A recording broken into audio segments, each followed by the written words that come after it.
Mesdames, Messieurs, bonjour, très heureux de vous retrouver pour cette nouvelle émission Power Boost. Alors cette semaine, on va parler de betteraves, d'arracheuses de betteraves, et puis bien sûr, on est à Betteravenir, tout près de Compiègne, ici.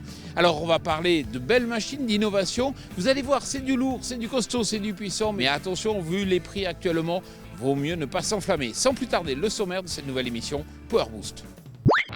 Salut à vous mes petits flamants roses de Roumanie, c'est Tipar pour un Power Boost qui fleure bon la betterave et le fioul, puisqu'on vous a rapporté rien de moins que 2 nouvelles arracheuses de betteraves de chez Ropa et également du neuf du tout droit de chez Franquet. On a profité d'être à Betteravenir pour également interviewer Alexandre Quillet, qui est le président de l'ITB.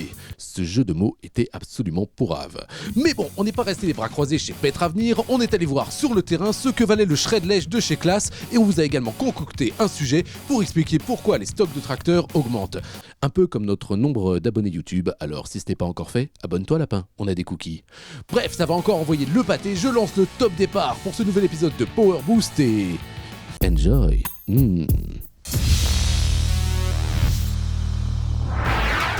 Kubota propose 2 nouvelles séries de tracteurs à la ligne graphique particulièrement travaillée. La série M5001 propose des modèles de 95 à 113 chevaux équipés de moteurs Kubota V3800 de 4 cylindres. Le constructeur japonais lance également la nouvelle gamme MG3 de 90 à 140 chevaux développée à la suite de série MG2 avec moteur 4 cylindres et transmission PowerShift 8 vitesses. Parmi les nouveautés, citons donc des nouvelles motorisations répondant aux dernières normes européennes, mais aussi une visibilité en cabine à près de 360 degrés ou encore un travail au chargeur optimisé. Promis, Power Boost revient très vite dans un prochain numéro avec une analyse détaillée de ces nouveaux tracteurs.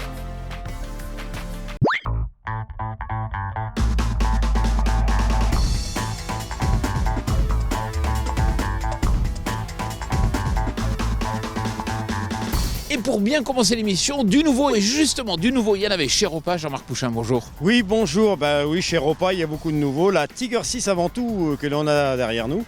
La Tiger 6 qui succède à la Tiger 5 et qui se distingue par la motorisation avant tout. Donc on est passé maintenant en moteur Volvo 768 chevaux, justement pour ne plus avoir à utiliser l'AD-Blue. C'est-à-dire que l'AD-Blue, en Russie, on ne pouvait pas l'utiliser, ni aux États-Unis. Donc maintenant, on a un seul modèle de moteur sur toutes nos Tiger 6. D'accord, un nouveau capot aussi à l'arrière. Tout le design a été revu, justement, tout le capotage, pour donner une allure un peu plus moderne, tout en gardant le design Ropa, bien sûr.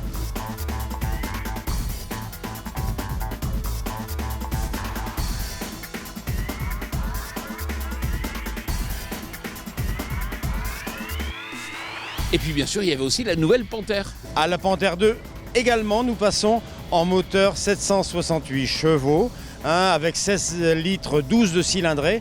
Et le gros avantage de ce moteur est de pouvoir arracher à 1100 tours minute. À 1100 tours minute, la consommation baisse énormément. Et pour finir, côté prix et disponibilité. Alors, prix et disponibilité. Pour la Panthère, on va tourner vers les 475 000 € hors taxe. Et pour la Tiger, 535 000 € hors taxe. Après, il faut voir bien sûr quelles sont les options. Alors, les 2 modèles seront disponibles pour la campagne 2017. Jean-Marc, merci beaucoup. Merci beaucoup Jean-Paul. Et puis à présent, on va s'intéresser à une technologie innovante dans le cadre du maïs en silage. Il s'agit de la technologie shred-lèche de Classe.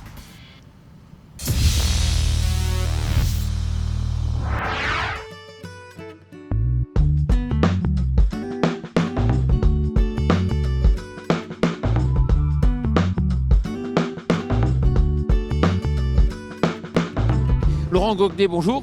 Oui, bonjour Jean-Paul. Alors, est-ce que vous nous expliquez ce qu'est la technologie shred-lèche ? Alors, la technologie shred-lèche, c'est transformer le maïs. Dans le maïs, vous avez la fleur, la tige, le grain et la paille. C'est de broyer la paille de maïs, ce qui évite d'apporter de la fibre extérieure dans la ration.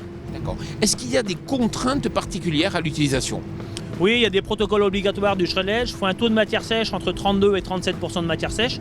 Cette année en France, on a un maïs déshydraté. On travaille entre 19 et 24 mm en longueur de coupe. Vous voyez là, je suis à 24. Voilà les protocoles. Le tassement, bien sûr, obligatoire, 2 tonnes durant de produits frais. Quel est le bénéfice pour l'éleveur ? Alors le bénéfice pour l'éleveur, il est déjà un meilleur comportement animal, une meilleure santé, de par une meilleure digestibilité de l'amidon, donc de la valeur énergétique du maïs. Et il a une prise de poids pour les taurillons en fin de cycle. Et ensuite, une meilleure production laitière. Alors ce que je vois, c'est que c'est un peu technique. Est-ce que ça veut dire que le conducteur devient aussi un expert en nutrition animale? Et oui, le conducteur devient spécialiste dans la nutrition, de la récolte du maïs et il doit être capable de conseiller l'éleveur en fonction des taux de matière sèche du maïs.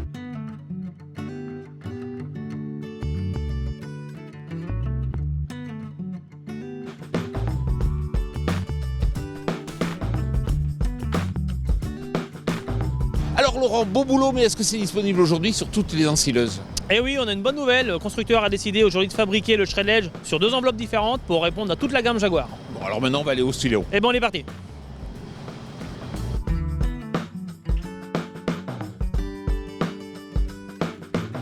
Alors Laurent, ici on est au silo et vous êtes venu avec des tamis pour montrer quoi? Pour prouver quoi? Et bien c'est pour mettre en évidence le travail de nos éclateurs, la technologie shreddage, qui équipe donc nos Jaguars, parce qu'il faut que 95% du produit soit transformé et puisse passer dans cette carte. Donc cette carte est à disposition des nutritionnistes et éleveurs. Et on a une pulvérisation de grains à 100%. Voilà, on retrouve dans les tamis la particule fine, le grain pulvérisé, la fibre et les gros morceaux qui ne doivent pas dépasser 5% d'une ration. Alors Laurent, pour mesurer les performances sur le troupeau, rendez-vous au printemps prochain. Très bien Jean-Paul, et l'année prochaine. Merci beaucoup.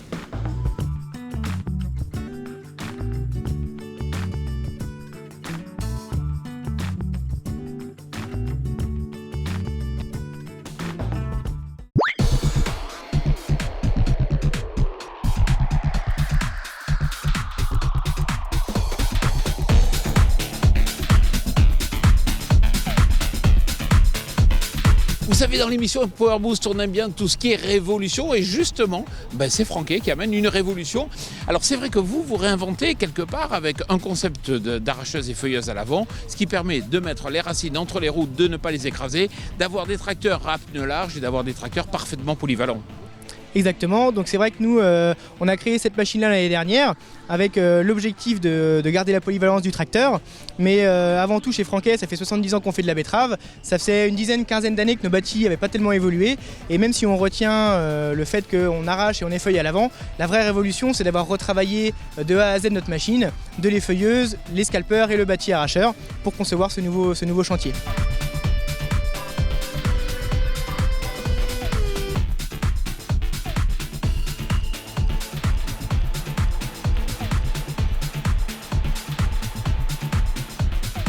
Alors on le sait, l'agriculture va mal, c'est vrai qu'il faut économiser et vous proposez un chantier pour une machine à 120 000 €. Exactement, donc 120 000 €, un chantier déjà bien équipé avec autoguidage sur effeuilleuse, arracheuse et chargeuse et qui permet d'investir autour de 100 à 300 hectares de betteraves, donc à quelques agriculteurs pour pouvoir arracher ces betteraves tout seul. Ouais mais attention, c'est pas celle qui est derrière. Exactement, celui-là on est plutôt autour de 170 180 000 € suivant les options. L'objectif en fait chez Franquet maintenant, c'est de proposer un outil à l'avant qui va rester toujours le même et à l'arrière de pouvoir choisir en fait son type de chargeuse en fonction de contraintes de main d'œuvre, des contraintes de terrain. Donc une petite chargeuse si vous avez de la main d'œuvre et des bennes, des chargeuses plus grosse capacité si vous avez des parcelles où il y a beaucoup d'enrayures à faire et pourquoi pas la débardeuse d'ici quelques années pour travailler tout seul ou à deux. Côté disponibilité? Disponibilité de ce chantier-là est déjà disponible, déjà à la vente. La petite chargeuse qui est présentée sur notre stand sera commercialisée elle en fin d'année après une campagne de validation. Et la débardeuse viendra dans quelques années compléter la gamme. Benjamin, merci beaucoup. Merci Jean-Paul. Alors à présent, on va s'intéresser au stock chez les constructeurs et chez les concessionnaires. Vous allez voir, il y en a beaucoup. On vous explique.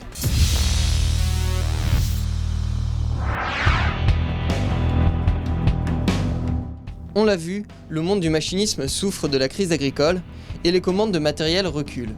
Aujourd'hui, où en sont les stocks de matériel des constructeurs et des distributeurs? Hélas, cette année, la pression sur les stocks a encore augmenté. En effet, près de la moitié des concessionnaires, 47% pour être précis, considèrent que leur stock de matériel neuf est supérieur à la normale. C'est 9% de plus qu'en 2015. Pour les matériels d'occasion, le chiffre est encore plus élevé. 57% des concessionnaires ont un stock supérieur à la normale. L'augmentation par rapport à 2015 est très forte, puisqu'elle est de 12 points, et c'est sans doute une conséquence de la loi Macron. Quant aux industriels, ils s'en sortent un peu mieux, car cette pression sur les stocks ne concerne que 30% d'entre eux. Il faut quand même noter que c'est 7% de plus que l'année dernière.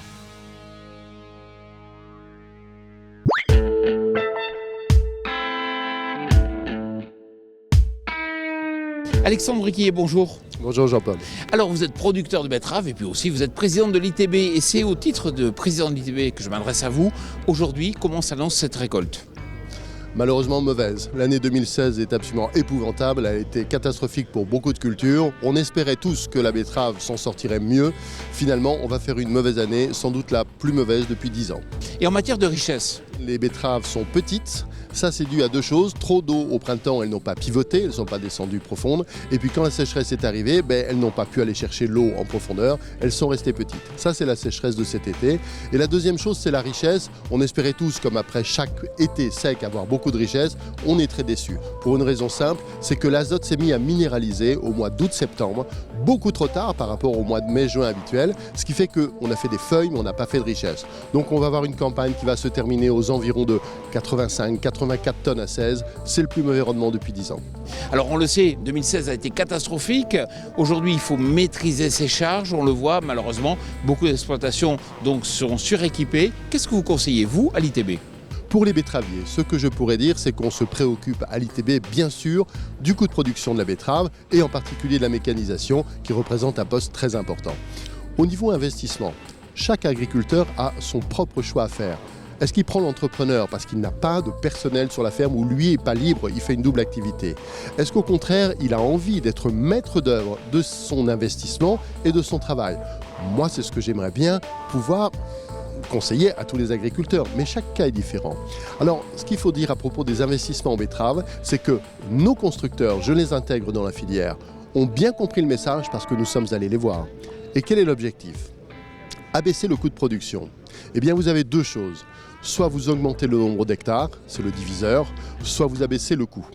Ce sera compliqué de leur demander de l'innovation et en même temps de baisser le coût. En revanche, on est capable, avec aujourd'hui des outils qui ont des pneumatiques totalement différents de ce qu'on connaissait il y a 10 ans ou 20 ans, on est capable aujourd'hui de dire ce matériel-là peut arracher plus d'hectares sur la campagne avec le même nombre de jours. Mais il pourra les répartir sur une plus longue durée, puisque les campagnes vont s'allonger. Vous nous avez dit que 2017 était une nouvelle année, c'est effectivement une nouvelle ère.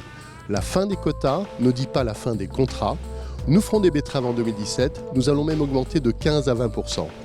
Ça, c'est une réponse. Pour le même matériel, si vous augmentez la surface de chacun de 15 à 20%, vous baissez le coût de production.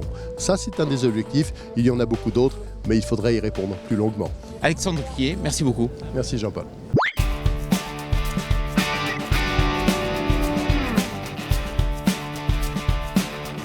Notre émission Power Boost tournée ici à Betteravenir touche à sa fin. Je vous rappelle que pour tout savoir sur le machinisme, c'est www.machinismeactualité.com. Je vous souhaite une excellente semaine.